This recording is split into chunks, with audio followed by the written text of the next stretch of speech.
Hi there, welcome. It is February 6th, 2026, which I actually had to pause and think about what that was, but that is the date. And I am Trisha Broderick with Ignite Insight and Innovation. And I'm coming live as I do each month, although this one is I'm doing it a little bit early, trying to get in a couple different things. So I tried to schedule it for a split second, but then I did PM, not AM. Look, people, we're all doing the best that we can. And we're going to just make it work and figure it out as we're going along and just deal with it. So I'm going direct live and see how this works, and it should be good. So today's topic is collaboration. And I got to say, tips for collaboration. And this week I have gotten to collaborate a ton with different people on some projects, with a co-author on a book, and it's Friday and I'm energized. I'm happy. Like, I'm tired. Like, that's the interesting thing about collaboration. You're productive and energized, but also exhausted all at the same time. But it is such a cool feeling, like each time when I get to a place where I'm like, oh, this is so much better than if I had done it myself, right? Or I just feel in it with somebody else and in a team. And that just, look, I'm an extrovert. It's fine. I get energy from it. So, but that doesn't mean I'm always a great collaborator. Doesn't mean I'm always good and the best collaborator, despite my desire, my intent, and things like that. It's hard. Like, my brain has a way of working. Somebody else's might have a different way, and it's not always easy. And I posted a quote from Lead Without Blame, the book that I co-wrote with Diana Larson this week, about taking time and investing in time to build that collaboration and that relationship. And there was a great question that got posed of what are some of the ways that you know you're headed in the right direction. And some of the ways I know is more vulnerability and better results, right? Like, those are the two things that I look for most to know that it's headed in the right direction when I'm collaborating. But it doesn't always mean I'm the best collaborator. And so there are sometimes things that I have to do. And these are just a couple tips that I do to be a better collaborator or try to be a better collaborator when I'm doing it. One is really understanding goals. So I may have a set of goals in this collaboration. They may have a set of goals in the collaboration. And it's important to know which of those goals like we share and which ones are different. They can be different in different ways. So for example, we're co-writing a book right now, and one of those co-writing of that book, like, I have a specific goal. I want to learn about this version of how we're going to publish this book compared differently than how I did the last book. But he has a totally different goal, and those are okay. Like, we can have different goals while we're collaborating.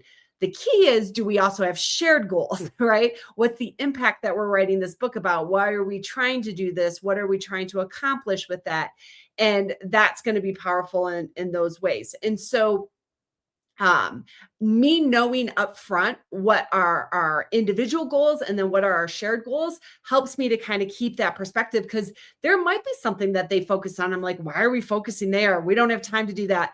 And I forget, unless I know, oh, it's tied to one of their goals that they have. It's important. And it just gives me that lens, that perspective to help make sure that everybody's needs are being met and why we are trying to collaborate together and what that's about. So that's number one. And those goals could change over time. So make sure you're kind of checking in as you're going along. I know one of my goals had changed for the book that we're writing. I was like, no new, like, I want it to be more of a resource book. That's already out the window. That goal has changed as we're going forward with it. And that's okay. But be open and having those discussions, understanding what that is for the different collaborators as you have. Two, kind of builds right off of this first tip, is the ability for me to let go. Not always easy. I'm a control freak. Like, my brain works really fast in those regards. I'm like, boom, boom, boom. I love my check marks, so I just want to get things done, right? And at the end of the day, that's not conducive to collaboration, right? It's not conducive in terms of both letting go of your own control. Like I just had this scenario we were writing and I had it in my head how it needed to be written, how the sentence needed to be written. I was like locked in.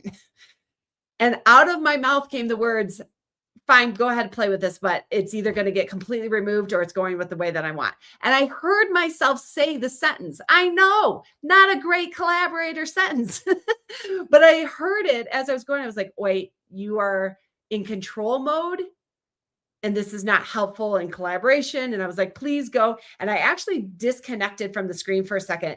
He kept writing. And as I disconnected from the screen, I was like, okay, now come up with fresh eyes, right? Come up, let go of the control, let go of how you thought it needed to be, and just read what was written.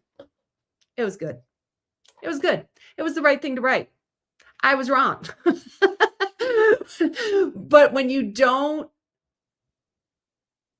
acknowledge that it might be a control thing, or at least for me, I don't acknowledge that it might be a control thing, then it becomes problematic, right? Like I don't create an environment where we can collaborate, where I'm shutting things down too quickly. And the problem is the stronger I am with that, the more the other person will just defer. And you don't want that. That's not collaboration, right? And so I have to really, my type A-ness, I have to check. And it's not always easy. It's not like we're human beings. I'm human, right? It's not always easy. I can teach about this. I can lead about this. I can write books about this. And it doesn't mean that that is easy for me to let go of the control. It's just a reality. But I have to be cognizant of it when I am collaborating with others, when I am working with others on things. Which again leads into the third one, giving space. Not only is it a control thing that I have to be careful about and really paying attention to, but it's also intentionally giving space. What I mean by this is are you always the first person to offer the idea? Are you always the first person to write the sentence? Are you always the first person to make the decision or move the thing forward? Or are you allowing enough pause, enough time, enough space for other people to contribute, for other people to get their idea out, to voice a concern, to share a thought as they're having?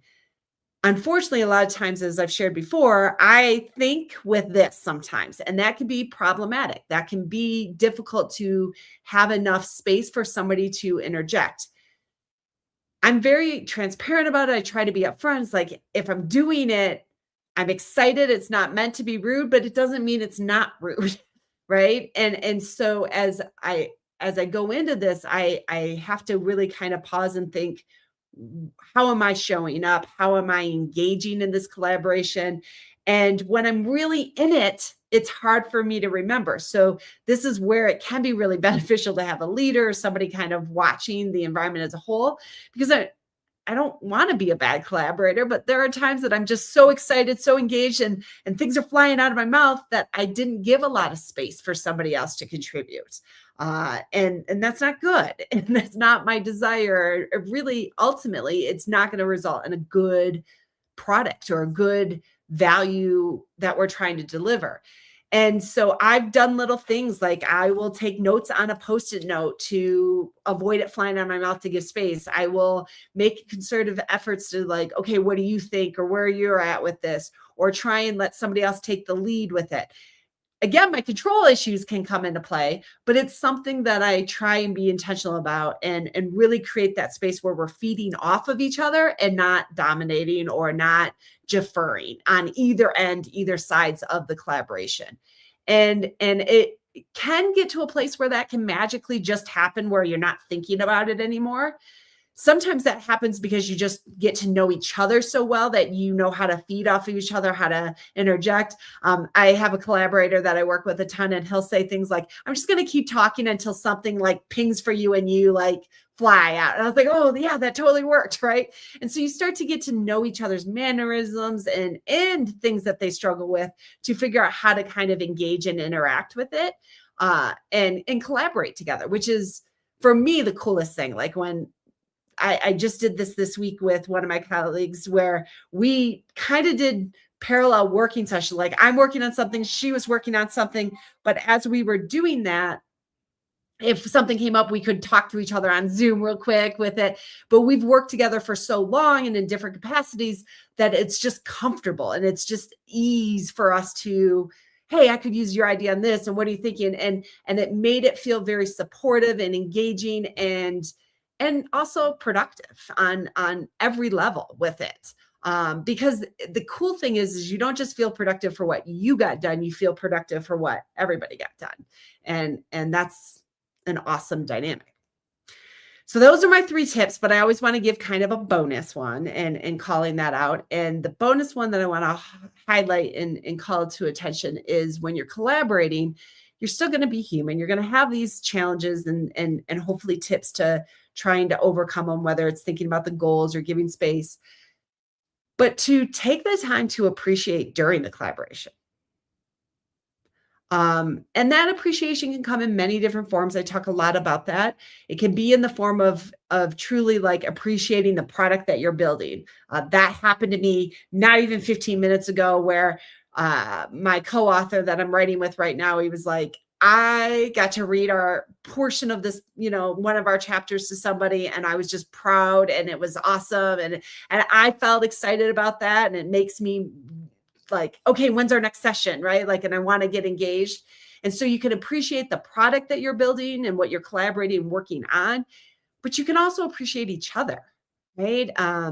Earlier this week, I just called out and it's like, I am smiling each morning knowing I'm going to get to work with this individual. And it just makes me happy because it feels supportive, it feels productive, it feels engaging, it feels challenging, like to level me up in different ways. And I wanted to express that. I wanted to highlight that. And when you get those kind of compliments, even when there are struggles working together with it, you want to engage again more. You want to come at it in different ways and in different areas. So this is a interesting dynamic when it comes to collaboration. So powerful, it's so needed, but it doesn't mean it's always easy to collaborate. It's easier to cooperate and just kind of like, hey, here's my part. But to truly collaborate, to build something together with somebody else or multiple people means being intentional. And those are some of the tips that I do in order to be intentional with things. I don't have many public offerings coming up. I have one Leading Amazing Teams course in May that's publicly listed. Otherwise, everything's a little private right now. I do have an upcoming announcement that will be coming soon, little teaser. And so when I come back live the next time, we'll have more to talk about and to highlight when it comes to that. But in the meantime, keep collaborating, keep delivering value, and stay in touch. See you next month.